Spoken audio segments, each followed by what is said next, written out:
If you knew who was really in power, would you say it?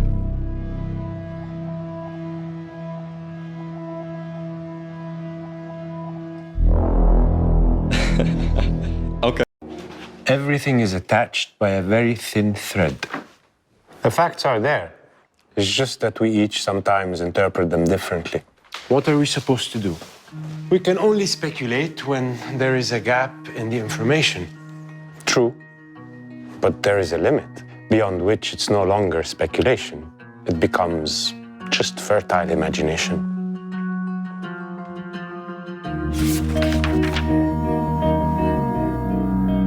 According to certain research, some secret societies also existed in the Arab world. Some from a long time ago, like the Assassins and the Baktash. And it seems that they may have been an inspiration to some Western secret societies. And there are claims that some Arab Muslim great thinkers and figures were in one way or another linked to a secret society. We may hear negatively of the Freemasons and consider it an accusation, but we all admire some of their figures for their contribution to humanity. This can be surprising, especially when these figures are Arabs. This is something worth exploring.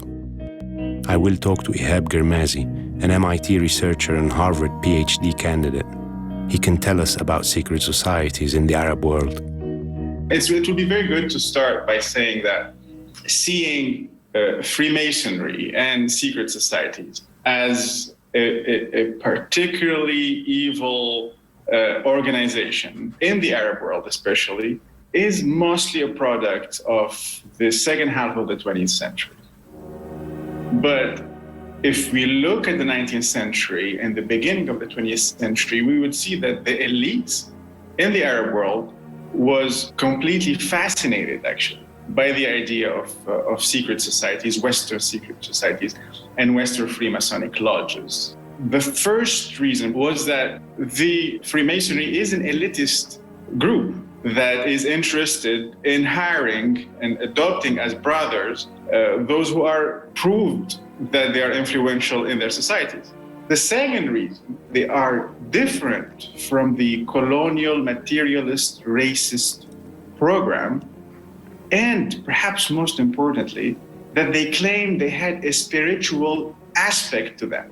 Can you please talk to me a little bit about the decline of secret societies, especially in the Arab world? What happened to them? They were so popular, and all of a sudden, everybody wants to stay away from them. The problem with Freemasonry, basically, when it started, one of them that included the elite starting having a problem with Freemasonry, happened when the colonialism ended. A lot of the local elite wanted to be as far as possible from any Western lineage. The second reason, it's an important one, is actually the creation of the State of Israel. That Zionism, in that sense, was always affiliated to some sort of a big Masonic world conspiracy. And linking Zionism and Freemasonry made it very difficult for a lot of Arab intellectuals to want to be affiliated to Freemasonry or to acknowledge the fact that they were or they want to. The third one, perhaps, is that it is true that, especially, and this is relatively new, in the last 30 years mostly, but in a sense, the link between Freemasonry and occultist societies and Zionism to a certain extent and imperial powers, that new network of some sort of a Western, all-powerful secret organizations made it almost impossible today, not very difficult, to claim any affiliation to Freemasonry without fearing the repercussions of it because of that new idea that was adopted by the public, that Freemasonry is an evil organization.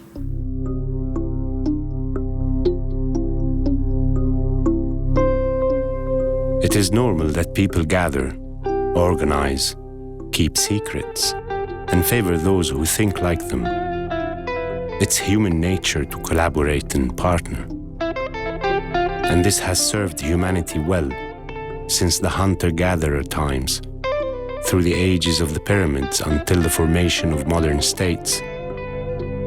Some groups may have taken it too far, others maybe not. That's why I'll keep asking questions.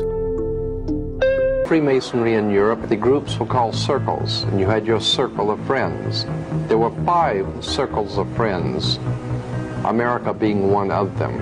Italy, France, Germany, England, America. The 5 circles of friends. They were called in the European Freemasonry the Olympiads, so that today the Olympiad organization symbol is 5 circles, the 5 Masonic circles of friends. Other symbols in Freemasonry, the torch, of course the Olympic torch is the torch of Prometheus, the god who stole fire for the service of man. And as we said in New York, in front of Rockefeller Plaza, you'll see the statue of Prometheus. In his hand is a flame, the torch, the fire of revolution. On the Mercury head dime, in the back of the dime, you'll find the torch of illumination. It's still there today. The Statue of Liberty has the torch. In all universities and colleges, we find in their symbols and emblems of universities have torches standing for illumination of the Illuminati. As a matter of fact, when you are a graduate from a university, you become an alumni, which is taken from, obviously, Illumini, Illuminati. You become an Illuminati. You become illuminated. There's one thing I want to ask. Probably not many people want to ask this question, because like very nice to say, yeah, this fight is worth it. I'll fight till the end. But when you were in jail, because that question, I get pressured. Kim, when I had you on stage, I don't know if you know that, but I faced significant pressure. Andrew, obviously, a lot of our guests, investors, etc., a lot of pressure. Alex Jones, I was destroyed for having him on stage. And then there are times, I'm a business person, I love working privately and not facing this pressure. And I've had 1% of the pressure that you guys both had. When you were in jail, if you don't mind me asking, did you ever sit down and think, was it all worth it? I'm in jail now with Tristan. You were on a stream a couple of days ago, and during the stream, you're arrested again. Did you ever think this shit isn't worth it? I always lived a private life, didn't fight this fight, and let others fight what many would call, and I think it's another discussion, a potentially losing battle. The reason we got here is because everybody was waiting for somebody else to fight the fight. That's the first thing. And the second thing is, no, it's not worth it. I'd be a fool if I sat here and said, yeah, it's worth it. It's totally worth it. It's bullshit. But you go on Twitter and you fight the Matrix and you manage to escape the jail cell and you come out and you get all the nice comments underneath it and everyone's, Tate's the man. Yeah, tell him to fuck off. Those people don't care when you go back to jail. They just follow the next trend and they start watching TV again. It's not worth it if you want to look at it logically. It's only worth it if you look at it spiritually. It's worth it if you believe that you're going to go down in history as one of the people who was on the right side. And it's worth it if you believe that your life is not the most important thing. If you're not so self-obsessed that you believe there's something bigger than yourself. Going to war isn't worth it if you die in a ditch. But if you believe in your country, then you're going to go and die for it. And if you believe in the idea of freedom, then as a man with masculine essence, although I will sit and have the exact thoughts you're describing, sometimes I have children, I have other things I can do, I have a good life, I have money, I'm young, I'm fit, I don't need to do this. Eventually, you go full circle and you end up looking your brother in the eye and saying, fuck him, because someone has to do it. Maybe I'm crazy. Maybe I'm a crazy person. I don't know. But everyone's sitting around waiting for other people to do it is how you end up in the mess we're in. And I don't want to have to look my grandchildren in the eyes and answer to them why I didn't try and resist while we still stood a chance. We are running out of time. I think that's a lot of people don't understand that the time where resistance is even possible is running out. It's now or almost never. In 20 years from now or 30 years from now, if we don't get things together, the chance of resisting is going to be nearly none. You're just going to be enslaved for your food stamps or your food card. If you want to have food to put in your mouth, you're going to be complying to all orders instantly and endlessly with every fucking vaccine, with every single initiative that they roll out. So it's now or never. So we've been pushed up against the wall. And I guess the question I'd retort to what you said, is it worth it? No. But if death is certain, do you want to die first as a hero or do you want to die last as an insignificant? I'd rather die first and have my name remembered. We're all either going to be a name or a number in this. We're all going to be casualties once they enslave humanity. Do you want to be a name where they say Andrew Tate and 4,555 others died at the Battle of fucking Twitter HQ, whatever it's called? Or do you want to be one of the numbers? But death is certain. If they enslave humanity, it's over for everybody. So you can either be a man and stand up and get shot. Maybe it's just my personality. If I was in a group of 10 people and we were all due to get shot, I'd charge at the fire. Maybe he'll miss. Maybe I'll take him out. Who knows? But I'm not going to sit there and just wait to fucking die. Do you feel people, the whole concept of the establishment, I think a lot of people are being censored and we're being made to believe certain things without realizing it. But I feel like we're slowly reaching a tipping point where people are starting to relate some of the things that you say and some of the things that Kim, Alex, and Elon and others say. Are you seeing that as well? Are people starting to realize Twitter files showed that we're being censored? What happened to Pavel, what happened to others like yourself and others shows that the legal system is flawed, and obviously Trump. Are people starting to realize the things that you guys warn about? And the next question is, where is that breaking point where people will start to act? And how do you think people will act? Is it just voting for someone else, or will they do more than that? It's very scary to accept this reality. So I think it's not about realizing, it's about accepting. I think a lot of people already realize, but it's easier just to be a coward and pretend. It's easier to believe that everything is fair and that judges never get it wrong and that the legal system's fair and there's no malpractice at all and that governments don't assassinate people and the food just magically grows inside of the grocery store and no one wants world war and no one's inflating your currency on purpose. And all the politicians are a bit stupid sometimes. They're stupid, but in the end, it all works out. We'll vote for someone else.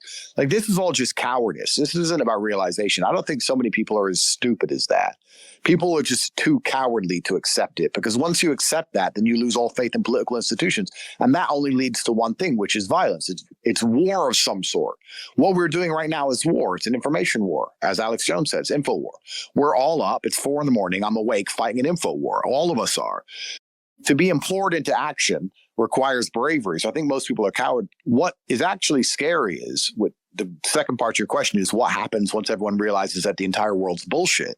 And I can tell you what happens. Once everybody understands, it's a good thing people don't all understand what I understand or what Kim understands or what Alex says. It's a good thing that there's a lot of people who do not believe what I believe, which is the judicial system is bullshit. It's a scam. The educational system is bullshit. It's a scam. The medical system is bullshit. It's a scam. Every single thing, every single system we're supposed to rely on to keep society functioning is basically a fucking scam. And once people realize that, you're going to have mass civil unrest and violence. That's where it's going to end. That's where it's going to lead. It can't lead anywhere else. Once people do not trust a court and do not trust the police and do not trust an election, what do you expect besides violence? That's where it's going to end up as. These institutions, if there was anything integral about them, if they had any morality at all, they'd be very obsessed and concerned now with proving that they're competent and that they're fair and that they're balanced. But they're actually doing the absolute opposite in their death throes, because all they're really concerned is propping up the international elites, and they continue to plunder the planet with the US dollar before it implodes. The Titanic is sinking, and the very rich people are stealing the caviar before they get on the lifeboat. They don't have any interest at all in making people believe in their systems anymore. And this is going to lead to violence one way or another. It can't lead to anything else. So if you're a professional and you're an adult and you're a man, you have to sit here and truly analyze. I mean, I'll tell you, I've had an unfortunate life in many ways, and everyone likes the idea of a revolution and a civil war. I promise, when there's men outside your door and the police aren't answering the phone, you don't want that. Nobody does. But you have to sit here and understand where it's going to fucking end when they build these societies in the West with no unifying culture.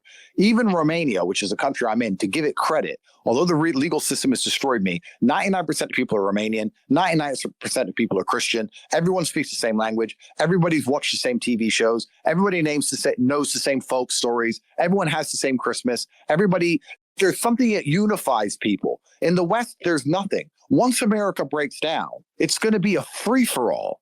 They can't even have a hurricane without a riot. What's going to happen when it collapses? You think there's not going to be bodies on the street? You have to be prepared for this, because nobody's going to be sitting around going, I have a disagreement with somebody. I'll just ask a local judge and I'll just sue them in court. That's soon running out. Everybody knows courts are bollocks. It's bullshit. Nobody's interested anymore. It's going to end one way. But what's the alternative to this? Like, we're seeing the breakdown of democracy in front of our eyes. Kim's in New Zealand. I'm originally from Australia. Get the best when you book first. Free kids places, even in the school holidays. TUI, live happy.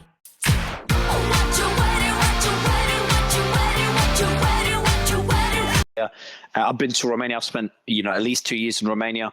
I'll never step foot in the country again.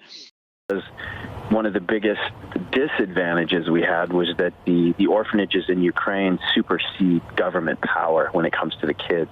So they have the ultimate say in where the kids go and what happens to those kids. So consequently, there's a slight bit of corruption that takes place there that we became aware of, where they don't want to let the kids go, regardless of the situation, the danger at hand. They don't want to let the kids go because the kids are a paycheck. They get paid based upon each child that's in that orphanage. So when they lose a child, they lose that amount of money. So they want to take the children with them everywhere they go. The problem then becomes that area, while the children are there, gets occupied. It gets taken over by Russian forces in this case, this example I'm giving you. Well, when that happens, all the paperwork of those children is then lost.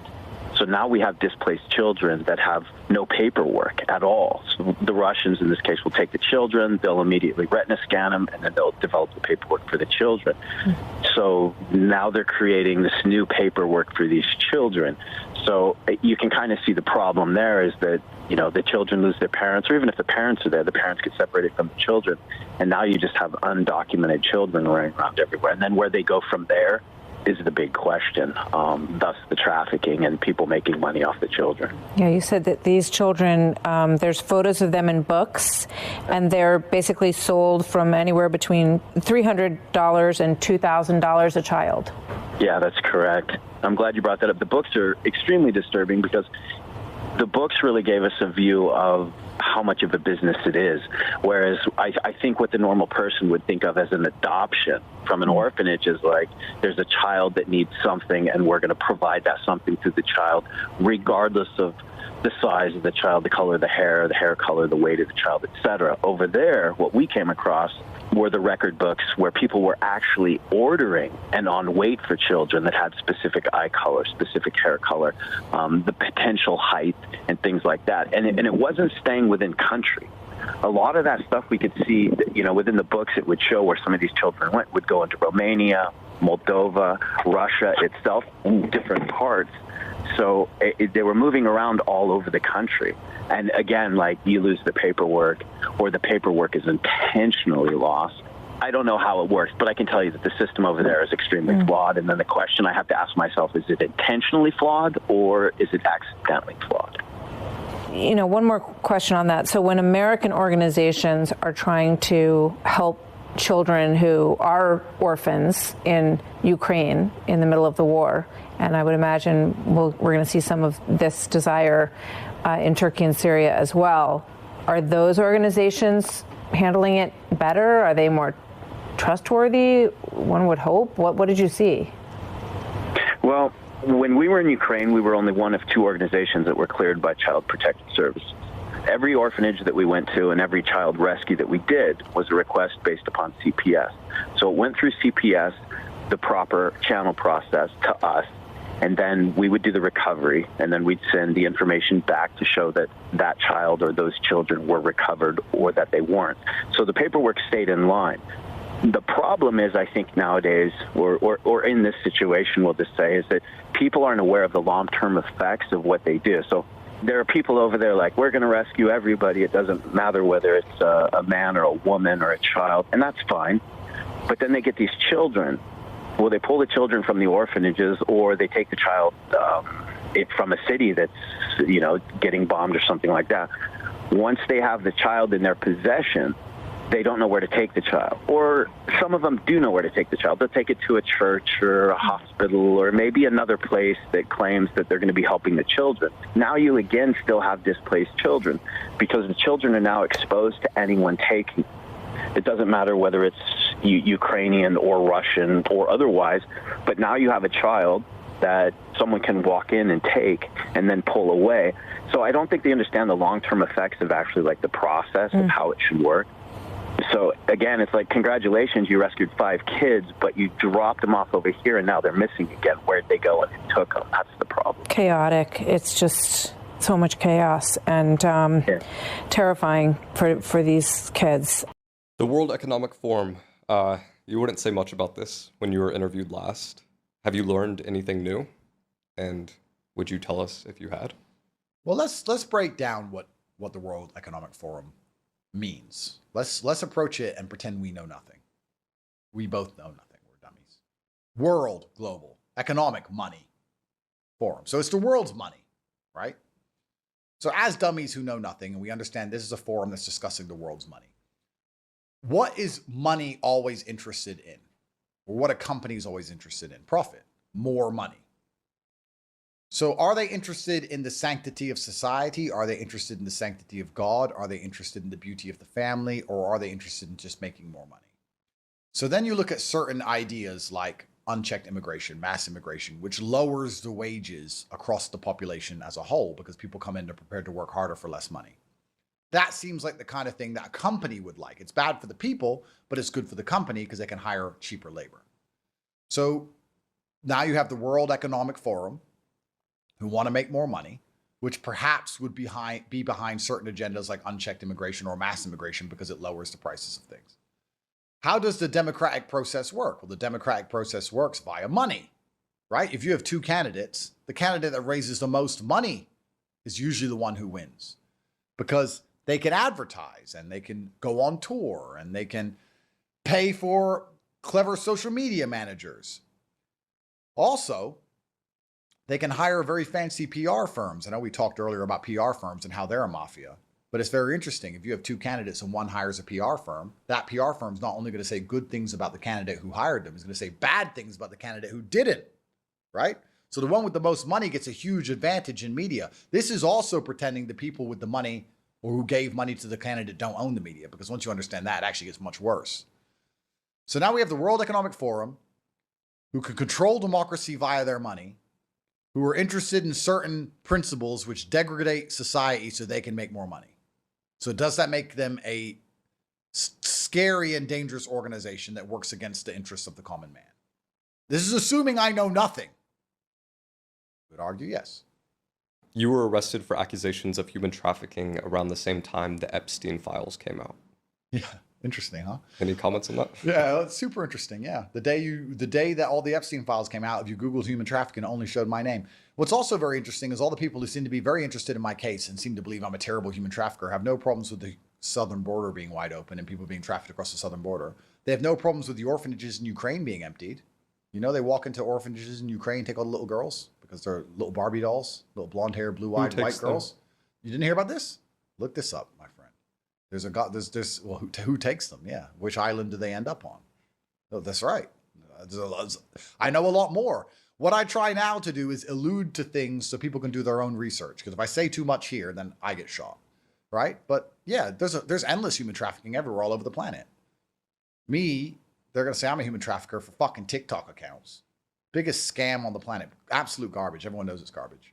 Real human trafficking happens all the time because human beings are a resource. I mean, men are a resource for their strength and capability. Women are a resource for their beauty. So there's a lot of human trafficking taking place, and it's disgusting and it's heinous, of course. But then again, like most things in the world, like most laws in the West at least, they've made it so subjective it doesn't even make sense anymore. Not only am I accused of human trafficking, I'm accused of human trafficking via the Loverboy method, which means I was very nice to people. So please understand, if you're a man who talks to a woman negatively and you intimidate her, then you're a horrible person and you're aggressive and you're mean, and that's a crime. If you talk to her very nicely, then it's the Loverboy method. So how the fuck do you talk to anyone? You can't talk to women. You can't talk to women. That's right. You can't talk to them. If you talk to them, you're going to jail. It's all a setup. It's all garbage. And they've designed the law this way on purpose. You know, Middle Eastern countries do this. Being gay is illegal in the Middle East. However, if you go to the Middle East and you spend some time in the Middle East, you see there are gay people in the Middle East. Nobody cares what you do in your own bedroom in your own house. What you're not allowed to do is degrade society and attack the family unit and advertise and push the idea of LGBT. That's what you're not allowed to do. So the law exists and they rarely enforce it unless you do something that pisses them off. It's the same with most laws in the West. They have all these laws that everyone breaks. You're a human trafficker, human trafficker, human trafficker. Every man has said something they can use against him for human trafficking in a court file. But they don't care because it's not really a crime. It's only if you annoy them that they come. It's the same. All laws are subjective. Law isn't real. Courts aren't real. It's all made up. It's bullshit. And depending how much they want to get you, depends on what verdict you get. Look at the Trump case.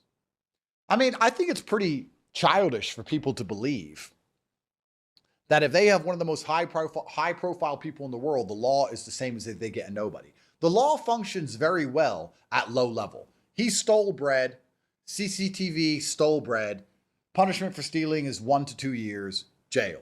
Great, that's how the law works.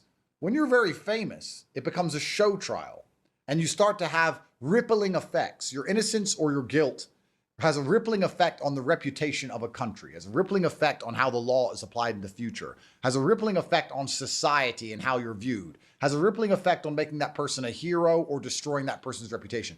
Do you think in those high-level trials, they really just leave it all up to a judge? Some guy who went to school, who can affect the entire fabric of culture, let him choose it all.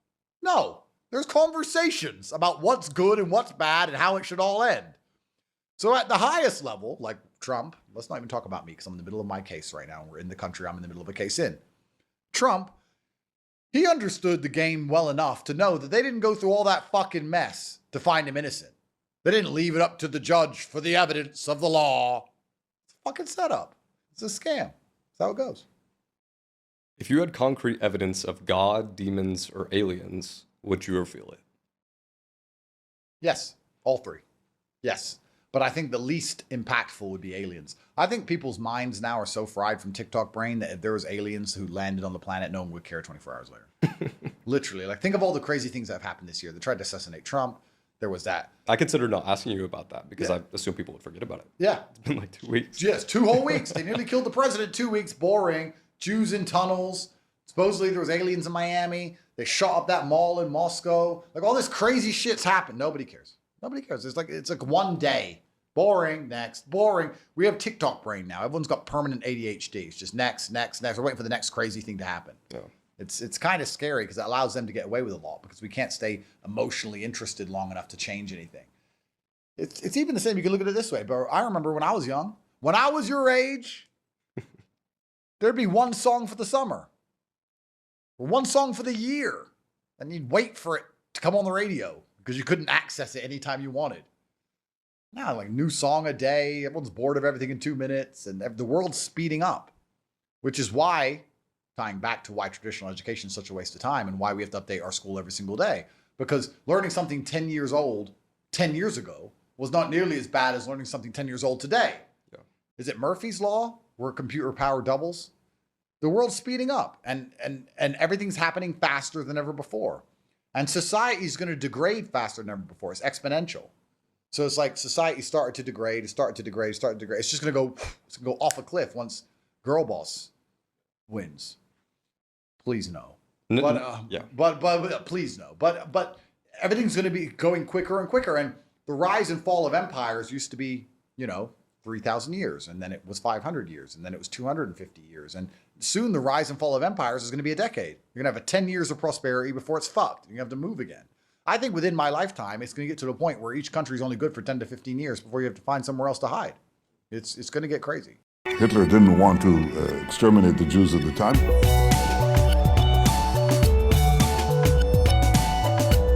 The Mufti of Jerusalem, Haj Amin al-Husseini, who was later sought for war crimes in the Nuremberg trials because he had a central role in fomenting the final solution. He flew to Berlin. Hitler didn't want to exterminate the Jews at the time. He wanted to expel the Jews. And Haj Amin al-Husseini went to Hitler and said, if you expel them, they'll all come here. So what should I do with them? He asked. He said, burn them.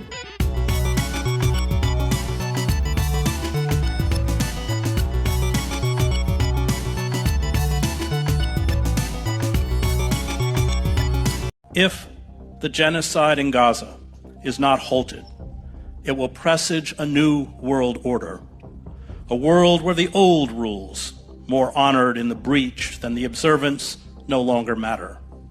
It will be a world where nations with vast bureaucratic structures and technologically advanced military systems carry out in public view massive killing projects.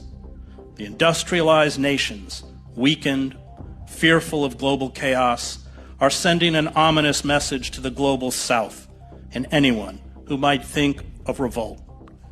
We will kill you without restraint, and no one will stop us. One day, you will all be Palestinians. Judaism and Zionism are not the same. Zionism had its first organizational expressions in 1897 in Basel, Switzerland, in Europe. Here was a man by the name of Theodor Herzl, H-E-R-Z-L. He was the founder of Zionism. He said that he was going to find the state that God promised the Jews. Listen to this very carefully. This man, Herzl, was an atheist. He believed that there was no God. He said God did not exist. Now, how is it that a man who believes that God does not exist is going to find a state that God promised to his chosen people? I'm telling you, this man is Satan in disguise. Zionism is a satanic movement. It is devil. It is imperialism. It is racist. It has gone and taken the lands of the Palestinian people and through terrorism has driven them out. And through terrorism, it maintains its power. And the United States of America, with over 6 million homeless, sends to Israel billions and billions and billions of dollars everywhere to bomb Palestinian people while homeless people are here and unemployed are here. Zionism is going to raise this war and make the people in America become clear to what it is and become anti-Zionist and stop the aid to Israel and use the money to take care of the homeless in this country. I know.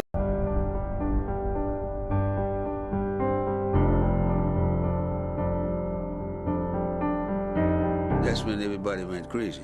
Just felt like you were on fire, sure enough.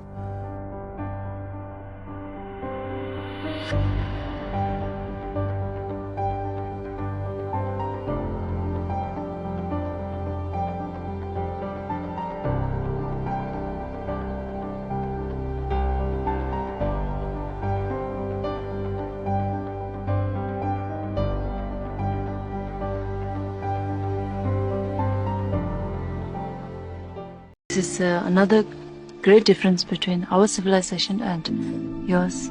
You admire the man who pushes his way to the top in any walk of life, while we admire the man who abandons his ego. He is the Emperor of Rome. Rome never died, never faded away. It became the Vatican. What is the Vatican? It is the priesthood of all of the old pagan religions of Rome, built upon the deception that they are Christian. Can man change the orders of God? Can man elevate himself above God? No.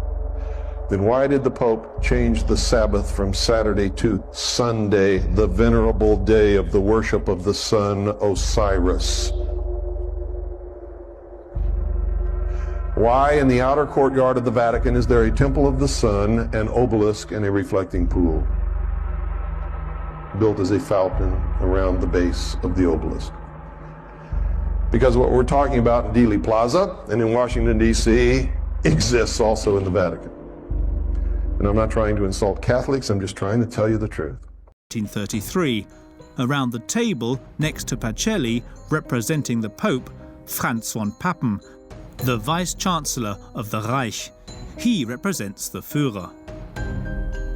This agreement, which contains 34 articles, is a relief for the Vatican. It assures them officially the respect of the rights of German Catholics, as stated in Article 1. Article 1. The German Reich guarantees freedom of profession and public exercising of the Catholic religion.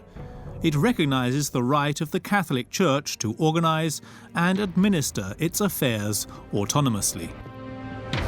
But in reality, the real winner of this international treaty is Hitler. The Church offered, on a silver platter, the final piece he was missing, the stature of a true head of state. Pour un gouvernement comme le gouvernement nazi, le fait d'arriver à signer un concordat avec le pape, avec le Saint-Siège, à peine 6 mois après son arrivée au pouvoir, c'est quand même peut être considéré comme un succès politique, diplomatique. Indiscutablement, ça donne à Hitler et au gouvernement nazi une sorte de respectabilité morale sur le plan international. Aux yeux du monde et aux yeux des catholiques allemands, le concordat signifie bien que le Vatican a réussi à s'accorder avec Hitler. Le Saint-Siège fait figure d'autorité morale, vous voyez, donc si ce Saint-Siège si respectable signe un concordat avec Hitler, c'est la preuve qu'Hitler ne peut pas être aussi méchant qu'on nous le dit. But this honeymoon period between the Vatican and the Nazis will not last long. Hitler wants to position himself as a dictator. Very quickly, he violates the Concordat. He dismantles the organizations of the church and arrests, and sometimes assassinates, Catholic opponents. At the same time, he attacks the Jews once again with a new arsenal of anti-Semitic measures. The Nuremberg Laws of 1935. The Jews lose their German nationality and most of their civil rights. Mixed marriages are forbidden. In Rome, Pope Pius XI is not ignoring these persecutions. 4 years after having entered into a pact with the Führer, the Pope becomes disillusioned. He comes to realize who Hitler really is. So for the first time, he decides to confront him. His weapon, a prosecution speech against Nazism. Mit brennender Sorge, in English, with burning concern.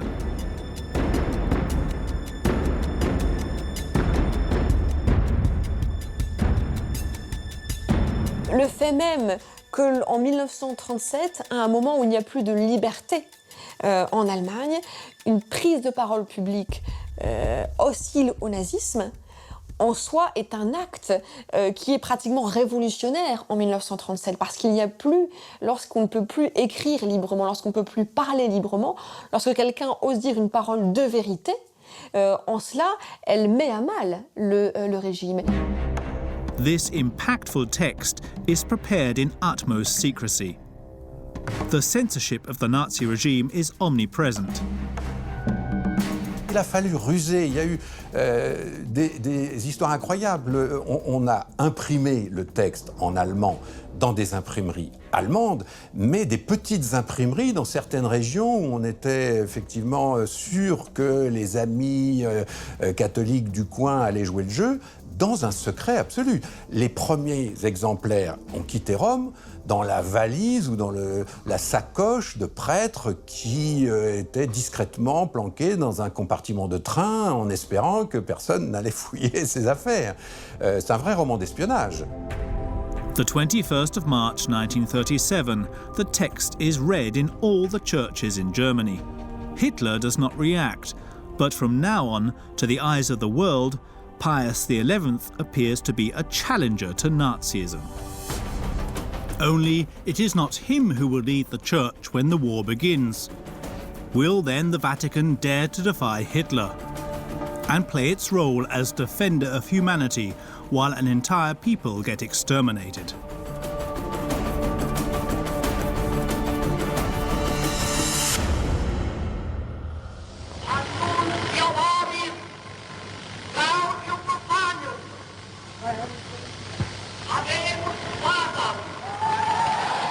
March 1939, just 3 months before the war. In Rome, a new pope has just been elected. Pius XI died of a heart attack, and the new pontiff is far from being a stranger. He has chosen the name Pius XII. In reality, his name is Eugenio Pacelli, the Vatican's former number 2. This man's entrance into power will mark a halt in the political battle of his predecessor against Hitler, because Pius XII himself is a man that is far more careful.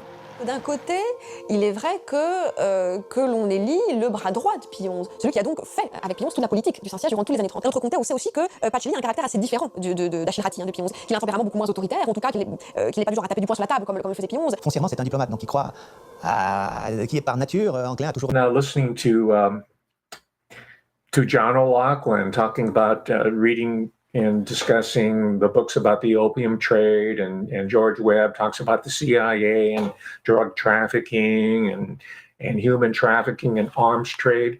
Well, by golly, guess what? Thomas Blake Glover fits right into that mold. He's a Scotsman. He was doing all of it. By the way, he was also trying to trade black tea. He was also in that, but he found out that arms dealing was a lot more lucrative, right? So you know where this is going. Ryoma Sakamoto-san said, well, I'm going to kill me some foreigners. But then he met with some of the samurai up in the capital area, Edo, saying, no, they're the future for us. And they're going to help you, Sakamoto-san, and your lower class samurai and the whole southern part of Japan to develop. And we're all together going to rise in this great reset of Japan. We're going to create revolution. By the way, that's why Klaus Schwab uses, and these people out there that don't mean well for us, they're afraid of the word revolution. I'm not. Revolution just means to spin around. It's cyclical. But they're associating with the French Revolution, American, and it's typically bloody, so they don't want to call it what it is. That's what they mean. It's a reset is a euphemism for revolution. This one might be bloody, or they're trying to make it bloodless by doing the AI and trying to slip it by us through a virtual revolution or virtual reset. It's not going to work because we're breaking it down right here in real time, ladies and gentlemen, are we not? Because we're going back into the past by looking at the career of one Thomas Blake Glover, Scotsman. By the way, Glover was the first foreigner ever to receive the highest honor from the Emperor of Japan. He received the Order of the Rising Sun, second class, in 1908. He was the very first foreigner ever to receive that. So what was it that he was, how did he distinguish himself to the point where he would be recognized by the imperial rulers of Japan, of modern Japan? Well, as you've been hearing from John O'Loughlin's books and Douglas Valentine and the opium trade and all that, Glover, as a young man, teenager, I think he was 16, 17, they grew up a lot faster back in the old days, right? I mean, they were getting the seas, they were in the army, then the military, and they were apprenticing themselves and all kinds of crafts and trades. They were working. This is how the industrial age was built on these. They were teenagers. Some of them were children. They weren't even in their teen years. So Glover fits into that norm right there. And he signed on with, and you'll recognize the name, he signed on with the firm of Jardine Matheson. Yes, the same Jardine Matheson trading company that was doing their business over in Shanghai and in China, right? It was Jardine and India. Can't forget India, right? They were a global company. This is the early days of New World Order, right? So, and you know that story, so I won't review it. If not, just read up on it, and you'll see how Glover and Japan fits into the New World Order system very early on. That's not really talked about in YouTube. You're getting it here.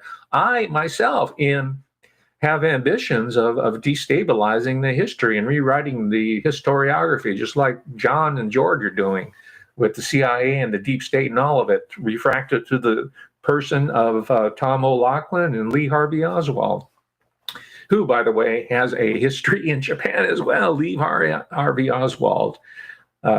Most of you know this, but I won't go into depth there. And it's no accident that Lee Harvey Oswald went to Japan and really got his training and induction there, because as we're going to find out here, it goes back by now almost 175 to 200 years in the case of the U.S. Glover was born in 1838, around the same time as Ryoma. I think Ryoma was born in 1830s. They're roughly the same. They're same generation. He was born in Fraserburgh in Scottish county of Aberdeenshire. And his father was an Englishman. He was a sailor, Coast Guard, and his mother was Scottish. And he came from a large family. Most people did come from large families back then. And he took a job as a training clerk as a teenager with Jardine Matheson, which there were many of them. They were probably the largest, though, in what's now called the opium trade, which, by the way, wasn't illegal back then. There were no restrictions on it. It only came in later when other groups, state-level groups, said, hey, we want some of that action, so let's make it illegal so that we can take it over, right? And that's really the making of modern America. If you want to probe into it, the great families. You know this already. You know about John Forbes Carey and all those other characters. They're all opium people. The Rockefeller, on and on and on. So this story is very much intersects with the Asian part of the New World Order. So Ryomo is still a young man when the Freemason known as Commodore Matthew Perry sailed into Uraga Bay, Uraga 1, which is Tokyo area, in 1853 with the Japanese called them the black ships because they really didn't have sail ships. Perry had a steamship, right? And it belched all this black smoke, so they called them black ships. They'd never seen anything like this. And by the way, within a very short time, the Japanese themselves had their own navy, were sailing around the world. In fact, by 1860, they were on a sailboat called the Kanrin Maru, sailed into San Francisco Bay only a few years after Commodore Perry bust down the door and say, listen, if you don't open up to us, we're going to blow your house down. Because they had cannon. And of course, all the young men like of Sakamoto's age were going, yeah, we need them cannon. We need them guns. We need them rifles. Teppo, as it's called, iron shooter. Right. So he, and you caught the reference, right? Yes, Commodore Matthew Perry was a Freemason. And I went on a hunch. By the way, I taught all this years ago at the University of California, Davis, to a class specifically called a Japanese American History. Because like I said, I did not start with the traditional historiography that was taught at UCLA and in UC Berkeley, that it all starts with the internment in 1941, and they're obsessed by being incarcerated in internment camps. And that's just the way the establishment wants you to feel. They want you to feel like you were born a slave and you will be a slave and you will be a mental escape slave for the rest of your life, and you have a big boner about it. And that's all you will hear. And if you really read African history in the Americas, it's an entirely different and much richer narrative than slavery. That was important. I'm not dismissing it. But it's an obsession, and I agree with the Reverend Martin Luther King Jr. I think by the time he came around, he said, "Hey, it's about the content of your character, right? Let's move on." Because he was part of like 3-4 generations of literate African American families who were in the clergy, because that's how they came up. The Ryoma people came up through the military. In the case of African Americans, the power comes through the institution of the church.